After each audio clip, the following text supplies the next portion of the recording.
face it, the first generation Honda Ridgeline was quite a girly truck.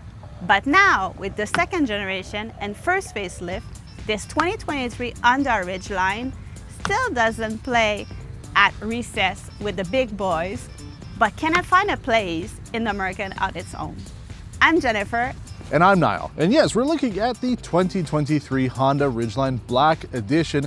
As tested, this vehicle is about $58,000 Canadian. And I think we're going to find out that this really isn't a vehicle that you're going to be comparing with other pickup trucks. It really is the SUV of pickup trucks because it is based on an SUV platform. Isn't that right, Jen? It is. So we've been going back and forth all week talking about this truck, talking about some of the other vehicles in this sort of size category, and we've really come to the conclusion that the Toyota Tacoma, the Nissan Frontier, and the Chevy Colorado and GMC Canyon, Ford Ranger, none of those really compete with this because those are all body-on-frame truck platforms. This is a crossover. This is a Honda Pilot with a pickup bed on the back. Yes, you're right. It's actually using an SUV engine. It's a 3.5 liter V6, 280 horsepower, 262 pounds of torque, 9-speed automatic, and 5,000 pounds of towing capacity. Yeah, and the 5,000 pound towing capability isn't bad overall for an SUV. Obviously, compared to some of the new trucks that have hit the market, a little bit lower. But again, we're really not going to talk about how this compares to other pickup trucks because I don't even really consider it a pickup truck. Yeah, it's got a bed, but it's more like a lifestyle vehicle. It's an outdoor adventure vehicle. It's not really a pickup truck. So let's hit the road. We'll talk about how this car drives, performs, and everything else about it, and see if you're in the market for a Honda Ridgeline because they are going to be changing it for 24. They haven't announced it yet. So is it a good idea to pick up a 23 now or wait for the next one? All right, so we're on the road now with the 23 Ridgeline, and I want to throw it to Jen to talk a little bit about the tailgate on this truck because there's quite a lot of features that make this vehicle stand out. So tell us a little bit about it. There's some cool feature on this Honda Ridgeline, such as, did you know that you can have your engine off and you can have music in the back? Oh, in the tailgate? Yes, you have speaker in the tailgate, so it's party time all the time with the Ridgeline.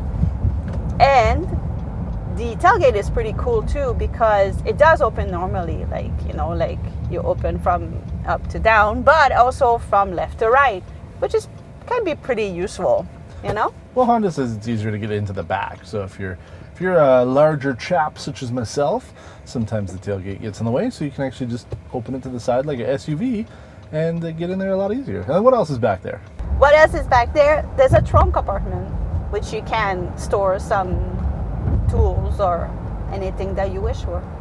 Yeah, and that's kind of where Honda thinks this will be useful because with that trunk portion, it's lockable from inside as well as your key and seems to be weatherproof, waterproof. Pretty good amount of space in there. It's deep, goes pretty much down to where the floor would be if the tailgate and trunk goes pretty deep. It's about as low as it would be if the actual bed was as deep as the sidewalls of the bed frame were, but you've got a power outlet in the back that's got a 150 watt or 400 watt inverter in there, so you can plug something in, plus it's also protected. There's a little cover in there, so what again Honda says in their use cases, you can put a charger for your tool batteries and stuff in there and kind of lock it away so you can charge your power tools. Maybe if you are like a contractor, I could see this being a good choice for somebody like that because there are some unique features when it comes to that area back there. Plus, like Jen was talking about, you've got the speakers back there, which are actually a lot better than the competition because it's tied into the infotainment. Put on your XM radio, blast the speakers in the back. Everybody else has a Bluetooth speaker, so you have to use your phone or another device to connect to the audio, so you can't listen to the same stuff you're listening to with the car in the tailgate.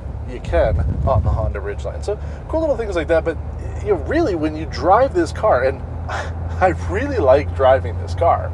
It's a car. It's not a truck. It's based on an SUV platform, crossover platform, and it drives exactly how I would imagine a Honda SUV to drive. And we're going to be finding out because the week after we're going to be featuring the Honda Passport, which is this. This is a Honda Passport with a tailgate on the back because it's the same interior for 23.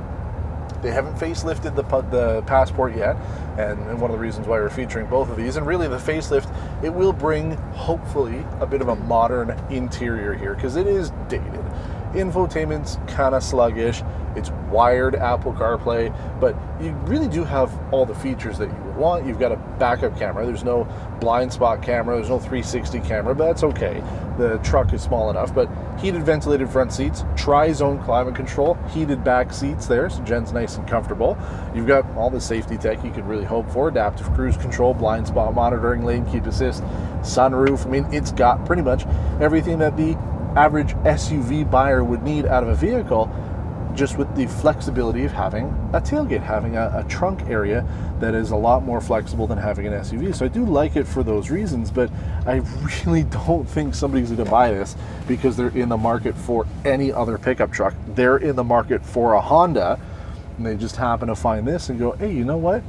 Kind of like the idea of it. Like, maybe it's, you know, older folks, maybe they're retired, they've got a little camper that they want to pull, because 5,000 pound towing is not too bad, and you know, they just need something comfortable to get around, because that is the true standout feature of this. It is comfortable. How's it back there, Jen? Because I haven't really been in the back except for B-roll, but driving around, how do you feel? Well, actually, Mazda should give a call to Honda. Ooh. And she have some tips and trick how to actually have a better suspension. Ooh, shots fired. No, it's very comfortable in the back, and roomy. I have cup holders. There's actually a lot of cup holders, isn't there? Yeah, I mean, it's and there's a storage area too under the seats. Yeah, you've got the seats fold up, so you can have some area there.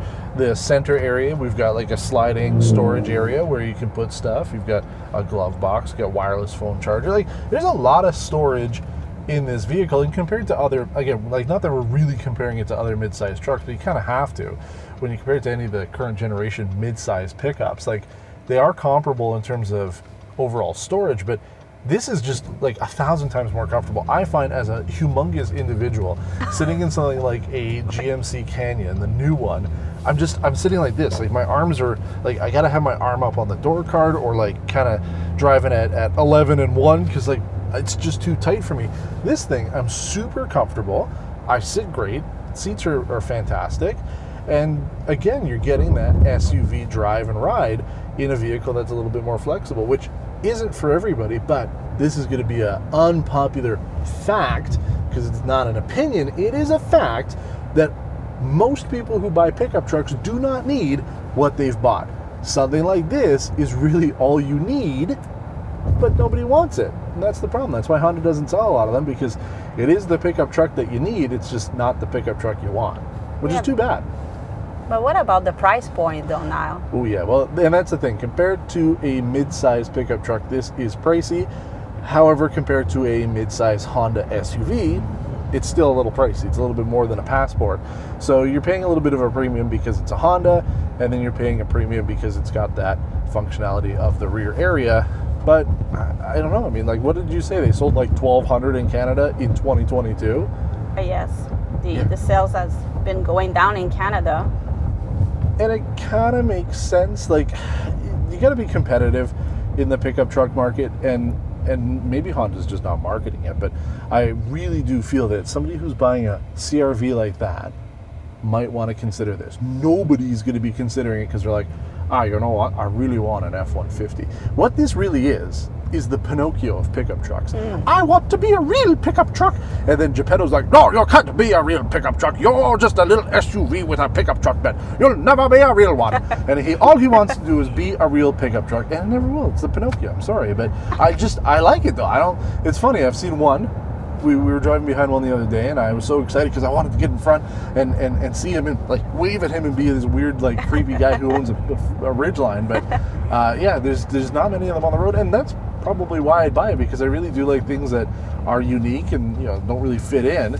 It's not a cookie cutter kind of vehicle, even though it really is. It follows the design language to a point when it comes to Honda, but that's fine. It's unique. I like it. I would buy it if it was a little bit cheaper. Like, if this truck was like 50 grand the way it is, fully loaded, they would sell tons of them. But at 58, it's a pricey vehicle, no matter what market you're in.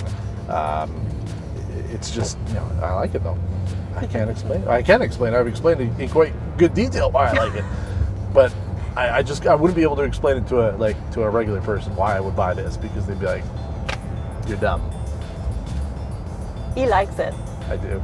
But that's about it for our episode on the 2023. Oh, and like I said too, we were talking about the 24s. We talked about the inside. Exterior is going to be updated as well. So do you want to wait? I don't know. I mean, it will probably bring some updates, but we're getting to the end of September here, and there hasn't been any announcements officially from Honda yet. So this might still be for sale as it is for a little while longer before they come out with a 24 refresh. But if you enjoyed this episode of Test Drive, the best way to support us not only is liking and subscribing to the videos, but also we have a membership for as low as $1 a month.